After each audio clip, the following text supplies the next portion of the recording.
Hi అండి, అందరికీ నమస్తే. ఈరోజు మనం శృంగార మదనం 9వ భాగంలో ఏం జరిగింది అనేది తెలుసుకుందాం. గౌతమ్ ఇంటికి వెళ్ళేసరికి గిరి కళ సీరియస్ డిస్కషన్లో ఉన్నారు. వాళ్ళిద్దరిని అలా చూడగానే చాలా ముచ్చటగా అనిపించింది గౌతమ్కి. ఒకరికొకరు చాలా బాగున్నారు. మనసులోనే తన మామయ్యకి క్షమాపణలు చెప్పుకున్నాడు గౌతమ్. సారీ మామయ్య, నువ్వు కలిపిన బంధం విడదీస్తున్నాను. నువ్వు నమ్మకంగా నా చేతుల్లో పెట్టావు కళాని, కానీ నేను ఆ నమ్మకాన్ని కోల్పోయాను. నువ్వు కలిపిన బంధం కన్నా నీ కూతురు ఇష్టపడ్డ ప్రేమ చాలా ముఖ్యం అనిపించింది. నన్ను క్షమించు మామయ్య అన్నాడు. ఆలోచనలో ఉన్న గౌతమ్ను చూసి కళ, చూడు గౌతమ్, గిరికి నేను సెలెక్ట్ చేసింది నచ్చటం లేదు. నేనేమో కొంచెం గ్రాండ్గా ప్లాన్ చేద్దామంటే వినడం లేదు. తను సింపుల్గా కానిద్దామంటున్నాడు. జీవితంలో ఒకేసారే కదా ఆ జ్ఞాపకాలు కలకాలం ఉంటాయి అని నాకు ఆ జ్ఞాపకాలన్నీ భద్రంగా దాచుకోవాలనుంది అంది. గౌతమ్ వాళ్ళిద్దరినీ చూసి నవ్వుతూ, సింపుల్గా అంటే గిరి చెప్పినట్లు కానీ నువ్వు చెప్పినట్లు జ్ఞాపకాలుగా మార్చి కలకాలం దాచుకోవాలి అని అంటే నువ్వు చెప్పిందే కరెక్ట్ అన్నాడు. అదంతా ఎందుకు గౌతమ్, సింపుల్గానే ఓకే చేయండి అన్నాడు గిరి. గిరి ఒక చిన్న మాట చెప్పినా పెళ్లికి ముందు ప్రేమ మాటల్లో చేతల్లో కనబడుతుంది, కానీ పెళ్లి తర్వాత ప్రేమ మాత్రం ఒకరిపై ఒకరికి ఉన్న నమ్మకం, గౌరవం, ఒకరి అభిప్రాయాలను ఇంకొకరు గౌరవించుకోవడం, మనకు ఉన్నా లేకపోయినా ఒకరి కోసం ఇంకొకరు సర్దుకుపోయే విధానంలో కనబడుతుంది. ఏం ఆలోచించినా ఏం చేసినా మీ ఇద్దరి కోసమే, మీరు ఎప్పుడు గుర్తుపెట్టుకోండి అని అన్నాడు గౌతమ్. అయినా మరీ ఆర్భాటంగా ఏమీ లేదులే, ఫ్యామిలీ ఫ్రెండ్స్, ఇంకా కొందరు బిజినెస్ ఫ్రెండ్స్ అంతే అని అంది. ఎలా చేయాలి అనేది తొందరగా తేల్చండి, వచ్చే వారమే ముహూర్తాలు. ఇంకేమన్నా కావాలి అన్నా తొందరగా లిస్ట్ రెడీ చేయండి, మళ్ళీ తర్వాత టైం ఉండదు మనకు. నేను ఫ్రెష్ అయి వస్తాను అన్నాడు గౌతమ్. గౌతమ్, షాపింగ్కి వెళ్ళాలి అని అంది కళ. మీరిద్దరూ కలిసి పూర్తి చేయండి కళ, మీకేం కావాలో అన్నీ తీసుకో అంటూ వెళ్ళబోయాడు గౌతమ్. ఒక్క నిమిషం అని గిరి ఆపడంతో తిరిగి చూశాడు గౌతమ్. చెప్పడానికి మొహమాట పడుతున్నట్లు కొంచెం సేపు ఆగాడు గిరి. నా దగ్గర మొహమాటం ఎందుకు, నీకేం కావాలన్నా అడగండి అని అన్నాడు గౌతమ్. అది కాదు, పెళ్ళైన తర్వాత నేను కళ సపరేట్గా ఉంటాము, ఇక్కడే ఉండి నీకు ఇబ్బంది కలిగించడం ఎందుకు అని అన్నాడు గిరి. మీరు ఉంటే ఇబ్బంది అని నేను ఎప్పుడన్నా అన్నానా? కాదు, కానీ నువ్వు చాలా బిజీగా ఉంటావు, నిన్ను డిస్టర్బ్ చేసినట్లు కూడా ఉంటుంది అని గిరి ఏం చెప్పాలో అర్థం కాలేదు. మీరు నా అనుకున్న వాళ్ళు, నాకెప్పుడు బరువు కాదు, డిస్టర్బ్ అసలే కాదు. ఇకపోతే సపరేట్గా ఉండటం అనేది మీ పర్సనల్, కానీ దానికి నేనైతే ఒప్పుకోను. ఖచ్చితంగా ఉండాలి అని మీరు అనుకుంటే మీ ఇష్టం, అంతకు మించి నేనేమీ చెప్పలేను అన్నట్లుగా ఇది తీసుకోండి అని పాకెట్లో ఉన్న కీస్ తీసి గిరి చేతిలో పెట్టాడు గౌతమ్. ఏంటివి అని ఆశ్చర్యంగా అడిగాడు గిరి వాటిని చూసి. మీకోసం, మీ పెళ్లికి నా తరపున ప్రెజెంటేషన్, మీకోసం కొన్న కొత్త విల్లా, ప్లీజ్ వద్దు అనకండి. మీరప్పుడప్పుడు ఉండటానికి కొన్నాను, కానీ మీరు అక్కడే ఉంటాము అంటే ఏం చెప్పలేను అన్నాడు. మీరిక్కడ ఉంటే నాకు సంతోషం, అక్కడే ఉంటానన్నా మీ ఇష్టమని అన్నాడు. గిరి ఏం మాట్లాడకుండా థ్యాంక్స్ బ్రో అని గౌతమ్ని కౌగిలించుకున్నాడు. గౌతమ్ చిన్నగా నవ్వి తన రూమ్కి వెళ్తూ మళ్ళీ ఏదో గుర్తొచ్చిన వాడిలా వెనక్కి తిరిగి, మీ పెళ్లికి ఇంకా 10 రోజుల టైం ఉంది, మీరు కావాల్సినవన్నీ పూర్తి చేయండి. నేను కూడా యూకే వెళ్తున్నాను, చిన్న డీల్ ఉంది, తప్పనిసరిగా నేను వెళ్ళాలి, 1 వారం లోపల వచ్చేస్తాను, అంతవరకు జాగ్రత్తగా ఉండండి అని చెప్పి వెళ్ళిపోయాడు గౌతమ్. గిరి కళ షాపింగ్కి వెళ్ళిపోయారు. తమకు కావాల్సినవన్నీ దగ్గరుండి కంప్లీట్ చేసుకున్నారు. ఇద్దరూ ఒకే అభిప్రాయంతో వెళ్ళారు. గిరికి గౌతమ్ చాలా నచ్చేశాడు. తనకు తోడబుట్టిన వాడిలా గౌతమ్ని చూస్తున్నాడు. అన్ని పనులు ముగించి డైనింగ్ టేబుల్ దగ్గరికి వచ్చి గౌతమ్కి గిరికి వడ్డిస్తూ ఆ రోజు జరిగినవన్నీ చెప్తుంది కళ. గౌతమ్ నవ్వుతూ తలాడిస్తూ వింటున్నాడు. అన్నట్లు, గౌతమ్, ఒక విషయం చెప్పనా, ఈరోజు తెలుసా అంది. ఆ శేషేంద్ర గారి వైఫ్ని చూశాను మాల్లో. బాబోయ్, ఎంత అందంగా ఉందో తెలుసా, పార్టీలో నేను సరిగ్గా గమనించనే లేదు, కానీ అసలు ఆవిడ ఎక్కడా, ఆయన ఎక్కడా? 60కి దగ్గరలో ఉన్న ఆయన, 30కి దగ్గరలో ఉన్న ఆవిడ. దగ్గరికి వెళ్లి పలకరిద్దామనుకున్నాను, కానీ మళ్ళీ నేనెవరో తెలియదు కదా, ఎందుకులే అని ఊరుకుండిపోయాను. పైగా పక్కనే గిరి కూడా ఉన్నారు కదా, ఆవిడ మళ్ళీ ఏమైనా అపార్థం చేసుకుంటుందేమోనని ఆగిపోయింది. కానీ గౌతమ్ ఏ మాటకు ఆ మాట చెప్పుకోవాలి. ఆవిడ చాలా బాగున్నారు. ఆవిడ పక్కన నిలబడినప్పుడు ఆవిడ మాటలు విన్నాను. చాలా చక్కగా మాట్లాడుతున్నారు. ఎంతో ఒద్దికగా, వినయంగా, అసలు ఏమాత్రం గర్వం అనేదే లేదు. పైగా ఎంత సింపుల్ గా ఉన్నారో తెలుసా? సాదా సీదా కాటన్ శారీ కట్టి, పొడుగు జడతో, పెద్ద పెద్ద కళ్ళతో, శ్రీ మహాలక్ష్మికి ఇంకో వెర్షన్ అనుకోవచ్చు. అసలు ఇటువంటి వాళ్ళు కూడా ఉంటారా అనిపించింది. మొత్తానికి ఆ శేషేంద్ర గారు చాలా మంచి అమ్మాయిని కట్టుకున్నాడు, పుత్తడి బొమ్మలా ఉంది అని అంది కళ. అర్థం కాక ఎవరి గురించి అని అడిగాడు గిరి. గౌతమ్ కంపెనీలో ఉన్నారు. ఇంకొక పార్ట్నర్ శేషేంద్ర అని ఆయన భార్య. ఆయనకు చూస్తే 60కి దగ్గరలో ఉంటాడు. ఆమెకి 30కి దగ్గరలో ఉన్నట్లుగా ఉంది అని అంది కళ. గౌతమ్ ఆలోచనలు మళ్లీ మొదలయ్యాయి. ఉదయం వర్ష వర్ణించిన తీరు కూడా అలాగే ఉంది. ఇప్పుడు కళ కూడా ఎందుకు పోలికలన్నీ తన బుజ్జమ్మకు దగ్గరగా ఉన్నట్లు అనిపిస్తున్నాయి. ఒకవేళ లేదు అది నిజం కాకూడదు. అసలు మనసు కుదురుగా ఉండటం లేదు. ఎంత ఆలోచించినా ఆలోచనలన్నీ ఆమెతోనే మొదలయ్యాయి, ఆమెతోనే అంతమవుతూ ఉన్నాయి.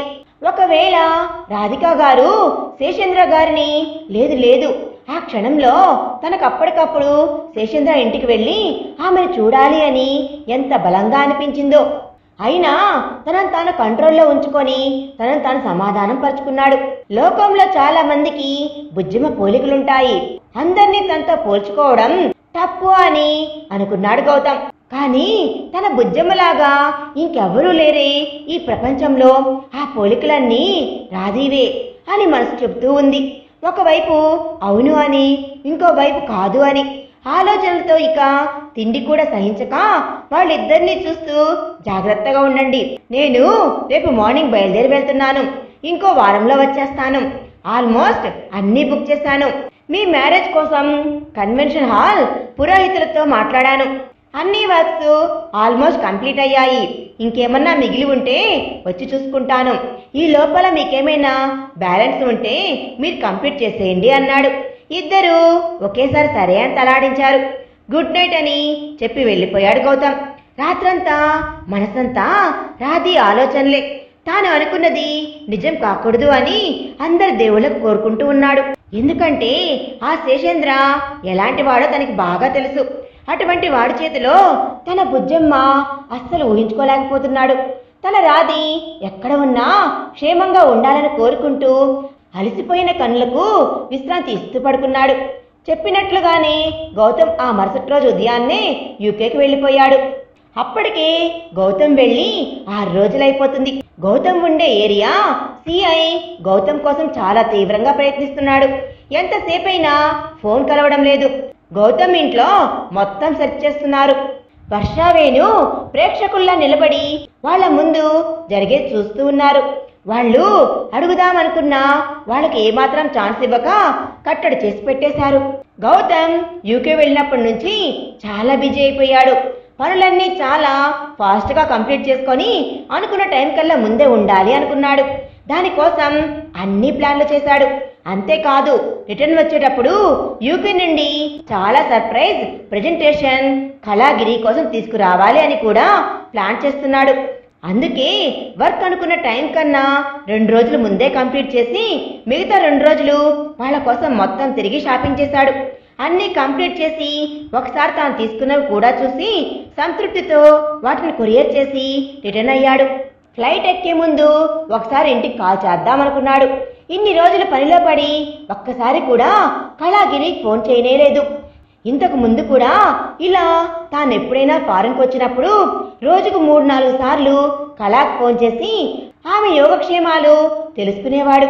ఇప్పుడు గిరి ఉన్నాడన్న ధైర్యం, వాళ్ళిద్దరూ ఒకరికొకరు అన్న సంతృప్తితో కంప్లీట్గా తన వర్క్లో పడిపోయాడు. మొబైల్ రింగ్ అవుతూ ఉంది, కానీ ఎవ్వరూ ఎత్తడం లేదు. గౌతమ్ మళ్ళీ మళ్ళీ ట్రై చేస్తూనే ఉన్నాడు. చాలాసేపు రింగ్ అయిన తర్వాత ఎవరో ఫోన్ ఎత్తారు. హలో అని అన్నారు. ఆ స్వరం గుర్తుపట్టాడు గౌతమ్. శేషేంద్రాది. అతడు ఆశ్చర్యపోయాడు. శేషేంద్ర తమ ఇంట్లో ఉండడం. నేను గౌతమ్ని ఎయిర్పోర్ట్ నుంచి మాట్లాడుతున్నాను. మీరు అక్కడ కళాగిరి ఏం చేస్తున్నారు అన్నాడు.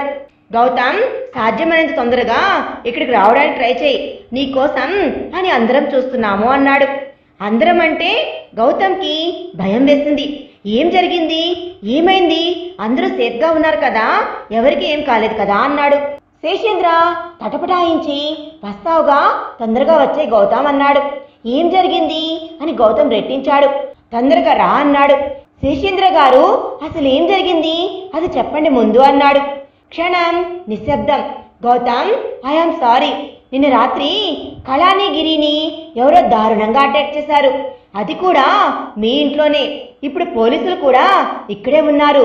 మీ వాచ్మ్యాన్ ని, బయట ఉన్న సెక్యూరిటీని దారుణంగా కొట్టారు.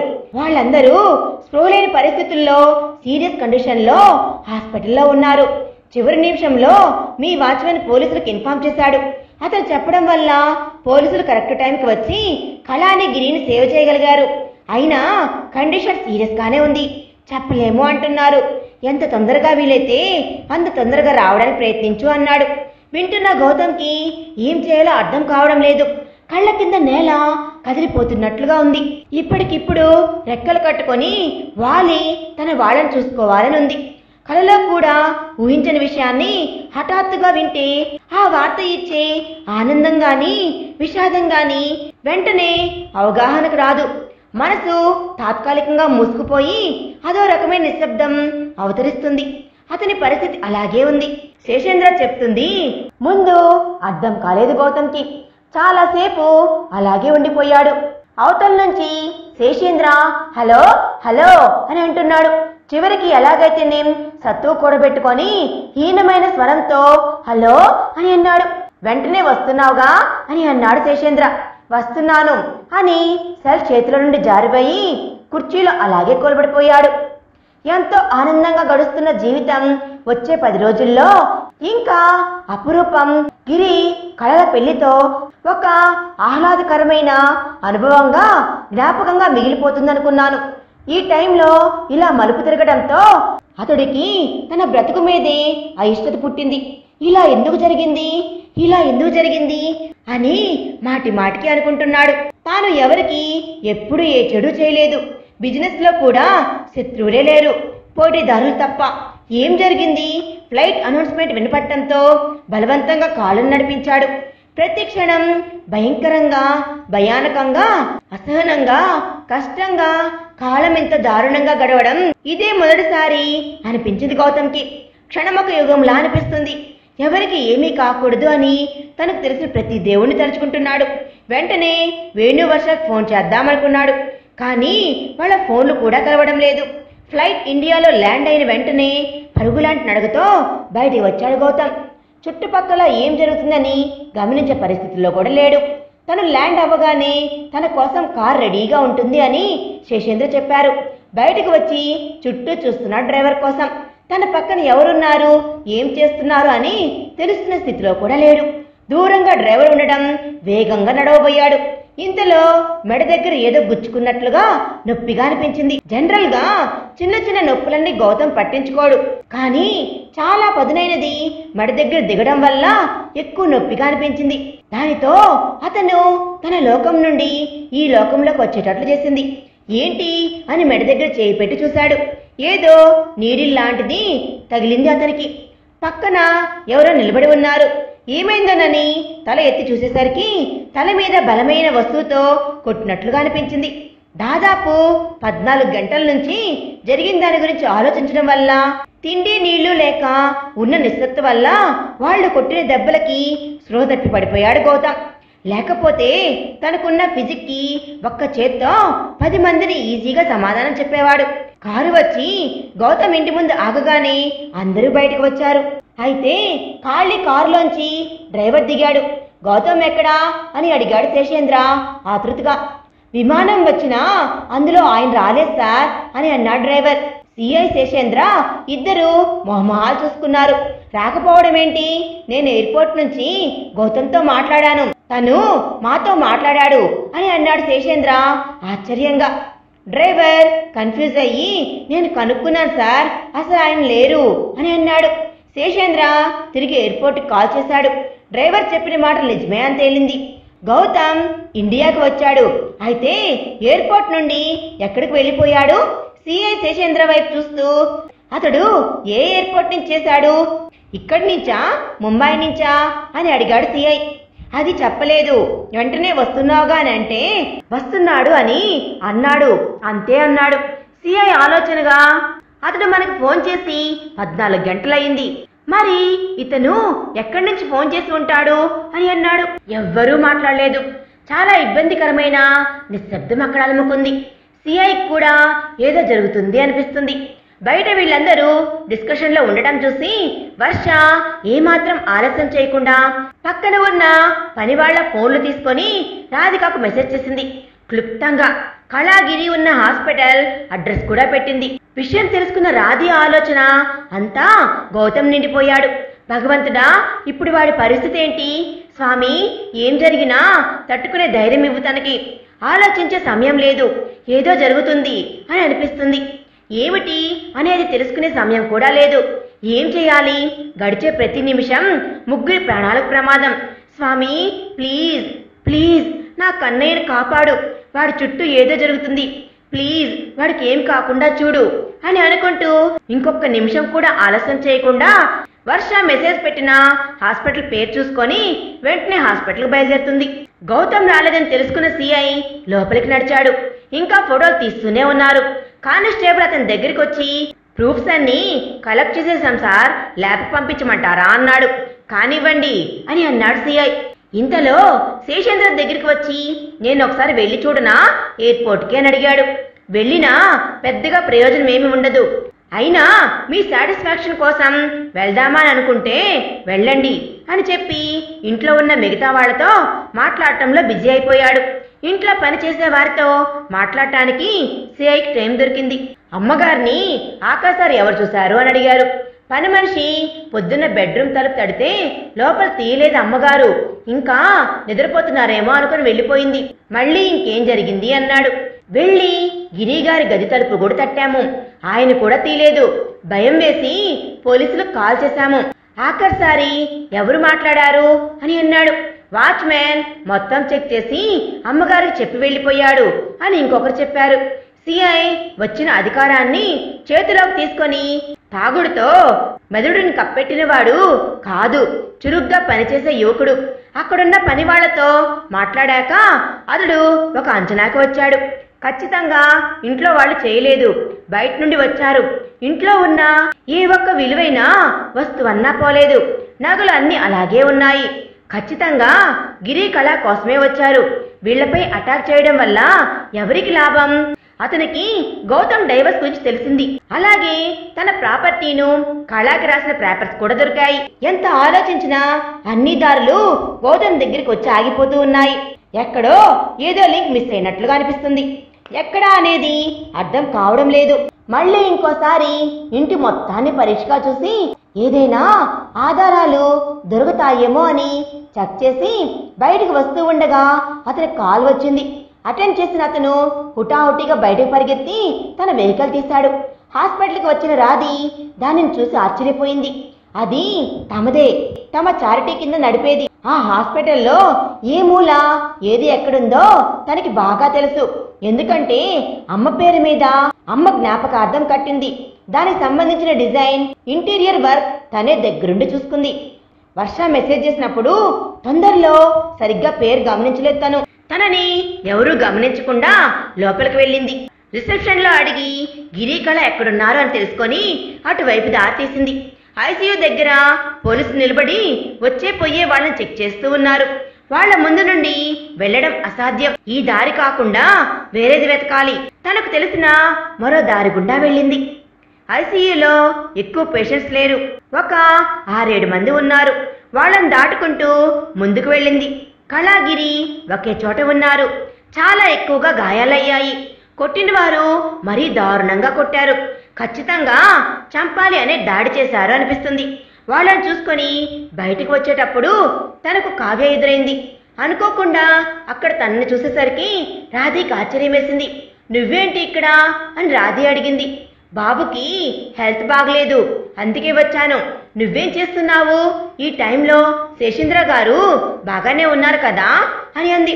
అదంతా చాలా పెద్ద కథ, చెప్తాను, ముందు పద అని కావ్యాన్ని పక్కకు తీసుకుని వెళ్ళింది. నీ హాస్పిటలే కదా, ఎందుకంత కంగారు పడుతున్నావు అంది. రాధి అంతా చెప్పేసరికి కావ్య నోరెళ్లబెట్టి చూస్తుంది. ఏంటి నువ్వు చెప్పేది? ఇదంతా ఎప్పుడు, ఎలా అంది. ఏమో తెలియదు, వర్ష మెసేజ్ చేసేంత వరకు నాకు. కానీ ఇప్పుడు నువ్వు చెప్పింది జరిగే పనేనా అని అంది. నువ్వు హెల్ప్ చేయి, ఖచ్చితంగా జరుగుతుంది అంది. రాధి, నువ్వు చాలా సాహసం చేస్తున్నావు. దీని వెనుక ఉన్నది ఎవరో తెలియదు. ఏ మాత్రం తేడా వచ్చినా 3 కాదు 4 ప్రాణాల ప్రమాదం. ఇంకోసారి ఆలోచించుకొని చేయండి. లేదు కావ్య, ఏదో ఒకటి ఖచ్చితంగా చేయాలి, లేదంటే గౌతమ్ మెడకు చుట్టుకుంటుంది. సరే, ఒక్క నిమిషం ఆగు, బాబుని అమ్మకిచ్చేసి వస్తానని కావ్య ఫాస్ట్గా వెళ్ళి బాబుని వాళ్ళ అమ్మ చేతికిచ్చి వాళ్ళిద్దరిని పంపించి తిరిగి రాధి దగ్గరికి వచ్చేసింది. ఎవరికీ అనుమానం రాకుండా వాళ్ళు అనుకున్న పని పూర్తి చేసేసరికి రాధికి కావ్యకి దాదాపు 2 గంటలు పట్టింది. ఈ లోపల రాత్రంతా మెలకుగా ఉండటంతో అక్కడ కాపలా ఉన్న డిపార్ట్మెంట్ వాళ్ళు కునికి పాటలు పడుతూ ఉన్నారు. వాళ్ళ నిద్రని భంగం కలిగిస్తూ ఫైర్ అలారం మోగింది. అందరూ అలర్ట్ అయ్యి దగ్గరికి వచ్చేసరికి చూస్తుండగానే ఐసీయూ మొత్తం ఫైర్ యాక్సిడెంట్లో కాలిపోయింది.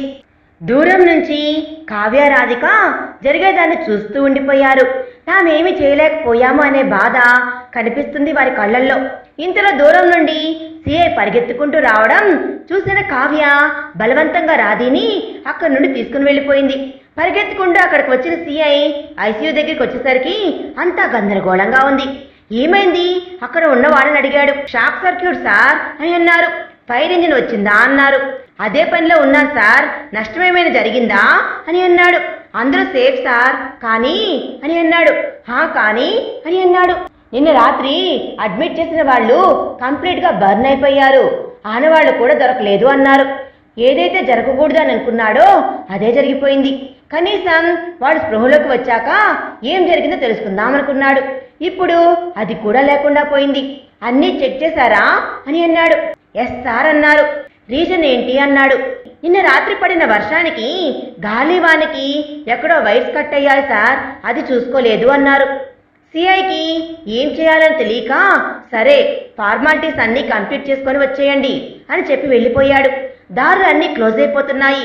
ఇంకా గౌతమ్ దొరికితేనే అసలు నిజాలు ఏంటి అనేది రాబట్టగలను అనుకొని గౌతమ్ కోసం వెతకడం మొదలుపెట్టారు. గదిలో తీరిగ్గా చెస్ ఆడుతున్నా అతని దగ్గరికి వేరే అతను వచ్చి నిలబడ్డాడు. పని అయిందా అని అడిగాడు. చెస్ ఆడేవాడు. ఎస్ సార్, రిజల్ట్ ఏంటి అన్నాడు.